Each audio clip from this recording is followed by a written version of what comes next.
In this video, I will discuss offering choices to children as a way to empower them and to provide appropriate discipline. Two play therapists, Gary Landreth and Dr. Sue Bratton, have developed a system for offering choices to children. They created this system with the foundational belief that we should never do for a child that which they can do for themselves. When you do, you rob your child of the joy of discovery and the opportunity to feel competent. You will never know what your child is capable of unless you allow him to try. They also recognize the significance of boundaries and supporting children to be able to understand limits and the consequences, positive or negative, of making choices about these limits. Providing children with age-appropriate choices empowers children by allowing them a measure of control over their own circumstances. Children who feel more empowered and in control are more capable of regulating their own behavior, a prerequisite for self-control. Choices require that children tap into their internal resources, rather than relying on parents' external resources to stop their behavior or solve the problem for them. If parents always intervene, the child learns that mom or dad will stop me if I get out of hand, or mom or dad will figure out a solution if I get in a jam.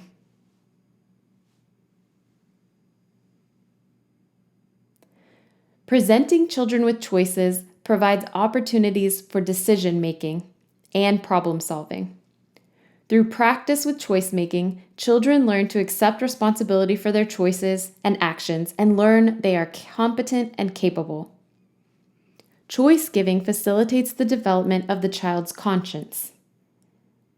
As children are allowed to learn from their mistakes, they learn to weigh decisions based on possible consequences. Providing children with choices reduces power struggles between the parent and child, and importantly, preserves the child-parent relationship. Both parent and child are empowered. Parent is responsible for, or in control of, providing parameters for choices, and the child is responsible for, or in control of, his decision within parent-determined parameters. Choices are provided for two reasons. The first is to empower the child. The second is a method of discipline. It is important that whatever the reason parents are providing choices, that we say it briefly and without negotiating. As parents, we have a tendency to over-explain to our children, and our message gets lost in the words. A good rule of thumb is, if you can't say it in 10 words or less, don't say it. Provide little choices to little kids and big choices to big kids.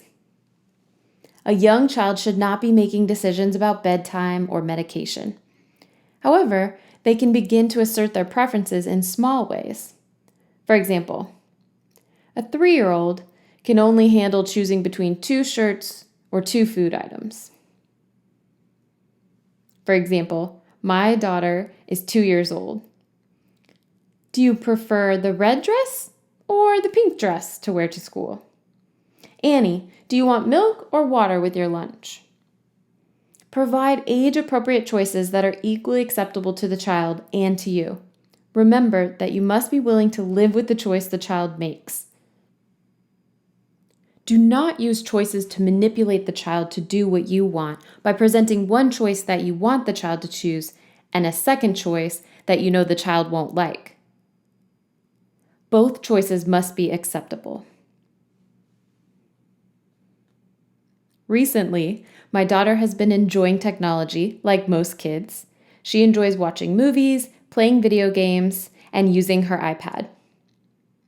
It became a daily argument, with Ellie wanting more screen time. She would try to negotiate for additional time because she had watched a movie and not used her iPad. I became tired of this discussion every day. I sat down with Ellie and we discussed that she had a choice. She would have 1 hour of screen time a day, and it was her choice if she wanted to watch TV, use her iPad, or her Switch. I explained that I would set a timer, and whichever technology she chose was up to her within that 1 hour. Ellie was empowered to choose for herself and manage her technology time with her preferences.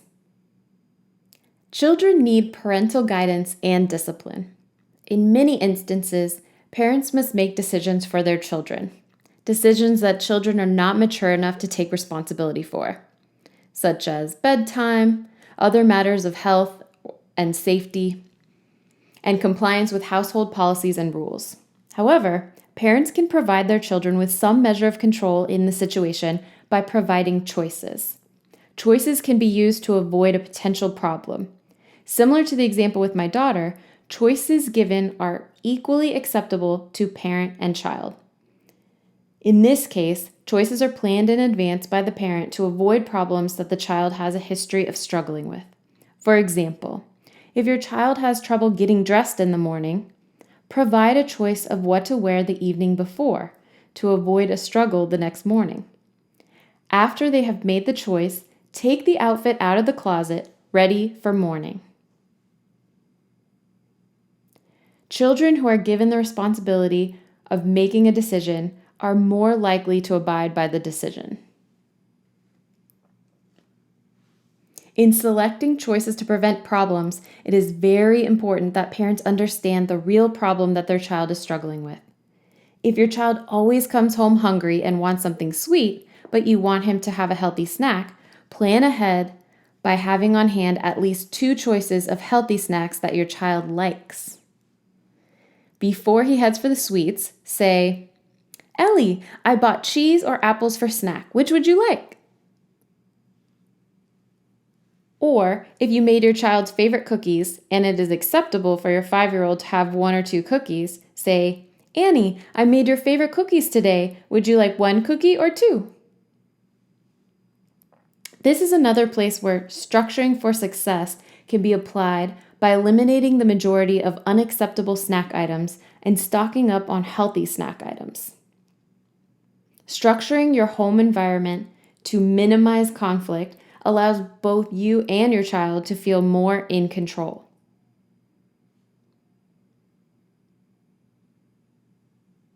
Choice giving can be used to enforce household policies and rules. Begin by working on one area at a time. In general, provide 2 choices.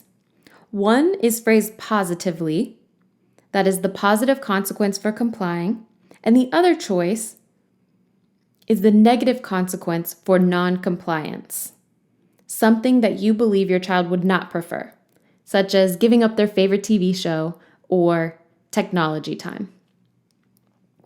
The consequence for non-compliance should be relevant and logical rather than punitive, and it must be enforceable.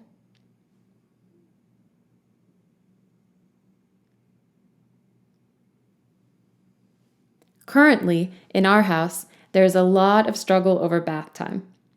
Ellie, my oldest, is 5, and she does not like to stop playing and transition to taking a bath or a shower. Once she's in the water, she loves playing and splashing around, but the transition from play to bath has been hard. Initially, I tried to motivate her with new tub toys, setting a timer with 5, 3, and 1 minute prompts until bath time, by reminding her that she loves the water, bringing in her little sister to play in the tub too.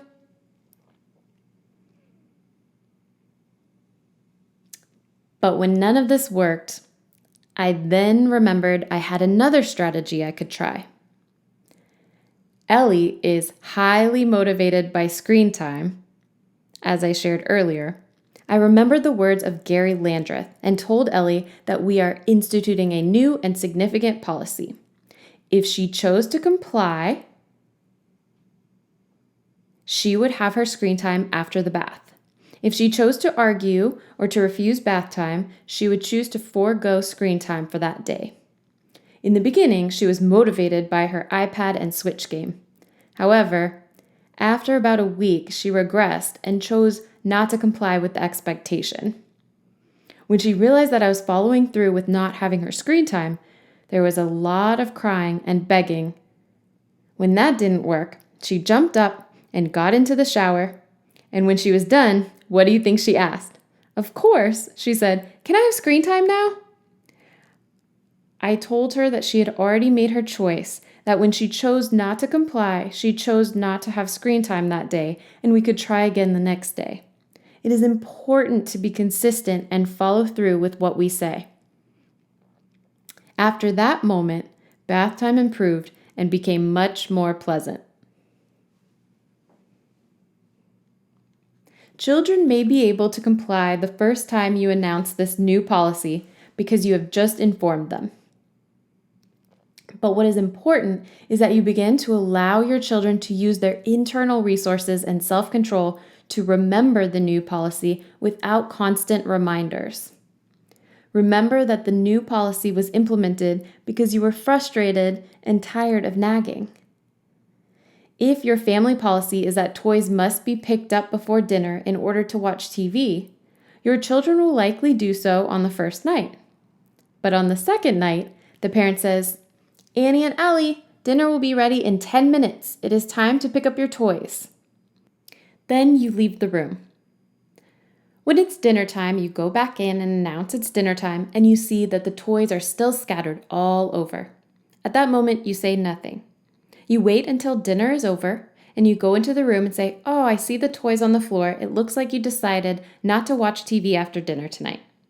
The children may immediately start cleaning up the toys, but they have already made their decision not to watch TV.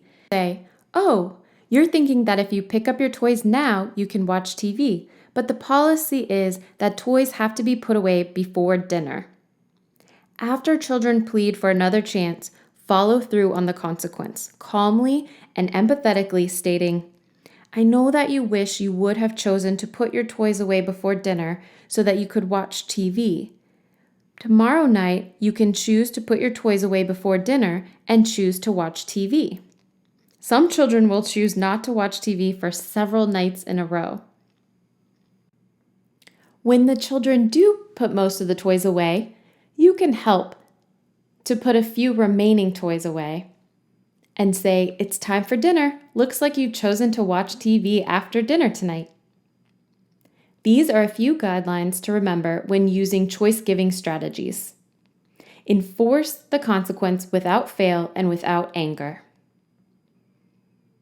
The consequence is for today only. Each day or play session should be a chance for a fresh start, a chance to have learned from the previous decision and resulting consequence, a chance to use internal resources to control the self and make a different decision. Reflect the child's choice with empathy, but remain firm. Consistency and follow-through are critical. Communicate choices in a matter-of-fact voice. Power struggles are likely to result if child hears frustration or anger in a parent's voice and believes their parent is invested in one choice over another. The child must be free to choose the consequence for non-compliance. It's important that they're not forced into making an appropriate decision, but that they are to make the decision for themselves. I want to share an example of when my daughter, Ellie, who's 5, made a choice with negative consequences. We had been working with Ellie to clean up her toys before we left the house for fun activities. Ellie and I had a fun lunch date planned with a good friend. We had a reservation at a new restaurant we were looking forward to eating at. When I reminded Ellie that she needed to pick up her toys before we left the house, she told me, "No." I gave her a choice. I said that we could pick up her toys together and go out to lunch, or if she chose not to clean up, we would stay home.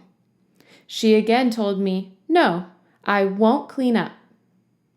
I called our friend and told her that we had to cancel lunch and try again another day. On the inside, I was very disappointed. I had been looking forward to seeing our friend and eating out. But at the same time, I knew it was important to follow through on the choices I had set. That day, Ellie cried and wailed when she realized we were not going to leave the house. This was a good lesson, though, as from then on, she was much more responsive when it came to cleaning up before leaving the house. Choice giving teaches children they always have options. This is an important life lesson. No matter our age, we have choices in all situations, and we will experience consequences, both positive and negative, depending on the choice we make.